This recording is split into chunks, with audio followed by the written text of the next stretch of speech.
BNP নির্বাচনে না এসে যে ভুল করেছে তার খেসারত অনেক দিন দিতে হবে বলে মন্তব্য করেছেন আওয়ামী লীগের সাধারণ সম্পাদক ওবায়দুল কাদের। শুক্রবার দুপুরে রাজধানীর ধানমন্ডিতে আওয়ামী লীগ সভাপতির কার্যালয়ে প্রেস ব্রিফিংয়ে তিনি এসব কথা বলেন। আওয়ামী লীগ সাধারণ সম্পাদক বলেন, পাকিস্তানের গণতন্ত্র আর বাংলাদেশের গণতন্ত্র যোজন যোজন দূরের ব্যবধান। দুনিয়ার কোনো দেশে তত্ত্বাবধায়ক নেই, কিন্তু পাকিস্তানের তথাকথিত তত্ত্বাবধায়ক ধরে রেখেছে। দুই দেশের মধ্যে পার্থক্যটা হলো, আমাদের দেশের নির্বাচন নিয়ে বিদেশি শক্তি, বিশেষ করে পশ্চিমা বিশ্ব যেভাবে মাতামাতি করে, পাকিস্তানের ক্ষেত্রে এ নিয়ে মাতামাতি নেই। পাকিস্তানের নির্বাচনে সহিংসতা, ভোট কারচুপি, জালিয়াতি, 9 জনের প্রাণহানিও ঘটেছে। দেশটির বেলুচিস্তানে বোমা বিস্ফোরণ, কয়েক ডজন মানুষের মৃত্যুর খবর প্রকাশিত হয়েছে।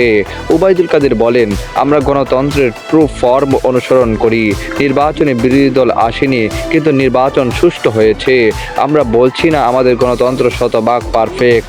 গণতন্ত্রের সবক দেয় যে পশ্চিমা বিশ্ব, তারাও পারফেক্ট নয়।